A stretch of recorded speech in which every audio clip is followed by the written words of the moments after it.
Good morning.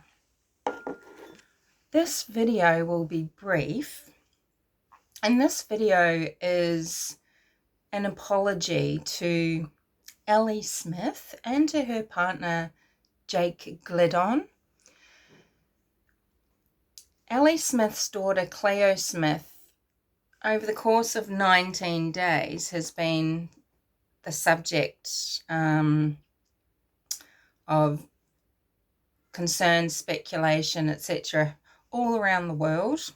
And I have made a series of videos about Cleo's disappearance, and in them I've discussed different things. So it could be the area of Quabba blowholes, and it could be the police investigation updates with the tools that they're using or what they're doing, giving the timeline, giving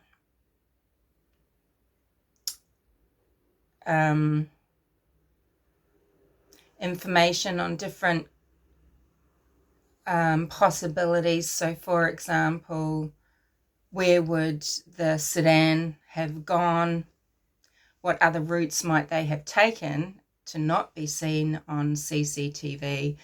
I've talked about the Monkey Mia incident and the possibility that there's someone roaming the outback area of the Coral Sea coast who is an opportunistic offender simply because the area is remote and that sort of thing.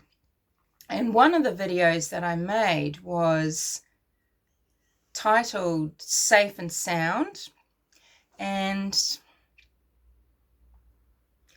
in this video I discussed that concept of what safe means and was safe followed through with, and does it go beyond just tucking a child into bed, all of these things. Anyway, I don't want to make this video very long. It doesn't need to be. It just is to give an apology to Ellie Smith and to Jake Gliddon.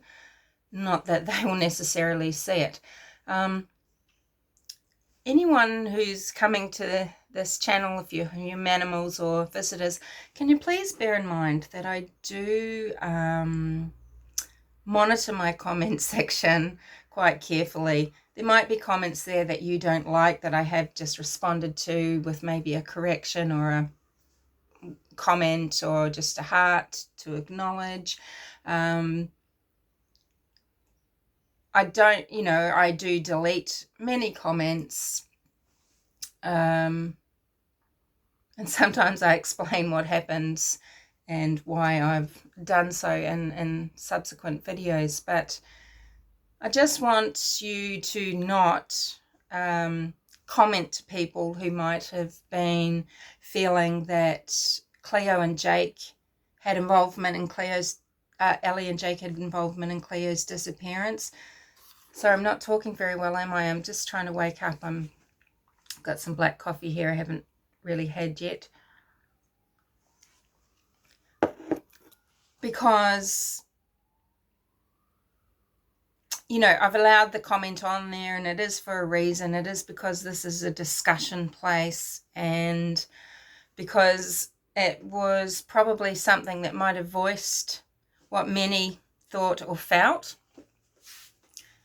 Yeah, and thoughts and feelings. I do worry a lot in more recent times, probably in the last year or so. Am I too cynical and cold? This is very likely true. And I think the only place that I commented that in subsequent viewings of interviews and things that I was awakening to seeing the subtleties in emotion and expression with Ellie was probably only on Peter Hyatt's video in the comment section there. So I think it's a good lesson for me to sometimes going by my emotional response. It's not always going to be an honest response, or rather a good read. And if I take the time to study, watch a little bit more, it allows me to open up and start feeling, more emotion, more empathy again, which is what I did find when I was watching finally for multiple times. I think that's, how I want to go forward, is to slow down a lot, because I feel that I do need to get back in touch with my feeling and with my core self more, if you will, because I think maybe like with you or with people that I think there's been a lot of damage done to us, or a lot of change that we've allowed to occur in ourselves over the course of the last 2 years, since the end of 2019 anyway. So yes, so this is a very sincere apology to Ellie and to Jake. I can only imagine the overwhelming relief and gratitude that Ellie and Jake must be feeling to have their daughter back in their arms with their family, with sister Isla. And hasn't the investigation, sorry, I said this was going to be quick, hasn't the investigation been spectacular? An immediate response, and Task Force Gliddon, led by Detective Superintendent Rod Wild, it's really left no stone unturned, no rubbish bin unchecked. It's basically writing the handbook on how to run an investigation into a missing child, because the response, even in such a remote area, and even though they could only get two and then another two officers on site in those crucial first hours, what happened after that was amazing, because there were extensive land, sea, air data searches, and they've followed every little bit of intel to the end. I think the tires heard squealing at 3 a.m. I mean, can you imagine if that wasn't reported on, if they didn't squeal their tires, and then maybe if they'd chosen just to turn south a little bit earlier than reaching the highway, so that there weren't the two witnesses of the sedan car.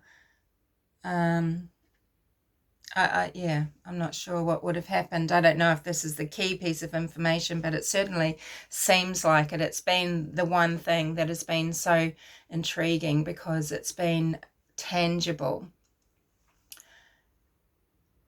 because there were witnesses, the sound, and then by sight out at the highway, and that time frame fit 3 a.m. to leave the campsite to get the 30-minute drive, 30 minutes later to be seen around 3:30 by the two people traveling north to their work site. So it sort of tied in, yes, that's someone leaving Quabba Blowholes early morning hours, and they knew which direction they turned, which was south toward Carnarvon. So I think it's so commendable. It's my mind is boggling about the investigation, how brilliant it was, and I think it's world class, and I think it shows the world how to commit manpower, mind power, resources, and how to process it. I guess in the next few days we'll find out more. So yes, 1 a.m. This might be why Ellie and Jake closed down the GoFundMe. Their GoFundMe had an amount of $87,000 raised, and I think it was yesterday morning or something, or maybe just the night before, they had closed down the GoFundMe so that no more donations could be made. And I'm wondering if that's because the investigative team had told them that they were closing in, and they thought that, yes, they were going to be making an arrest. Because then last night at 1 a.m. in Carnarvon, right there in the town, oh, my mind's just boggling. They have broken into the locked house and found Cleo in a room, and an officer has picked Cleo up and said, "And who are you?" And well, "What's your name?" And she says, "My name's Cleo." And they've arrested one male person, at the scene. So there you have it. All right, well, I'll get uploading this. It might actually take a while, even though it's only a few minutes long, because my technology issues, Wi-Fi issues, etc. I will speak to you later. Thanks for being here. So remember, don't go now and find people in the comments that were talking about Ellie and Jake being responsible, or their thoughts about them being that way, and blast them. Those comments were left there in my comment section by me, because I micromanage pretty much my comment section. I know there's probably a lot that gets past me. I can't see every single thing, and particularly comments that are under comments, if you understand, like in one thread under someone's comment. But I certainly do try to, and that's because this is a representation of our channel, of me, and that's it. All right, I'll speak to you later.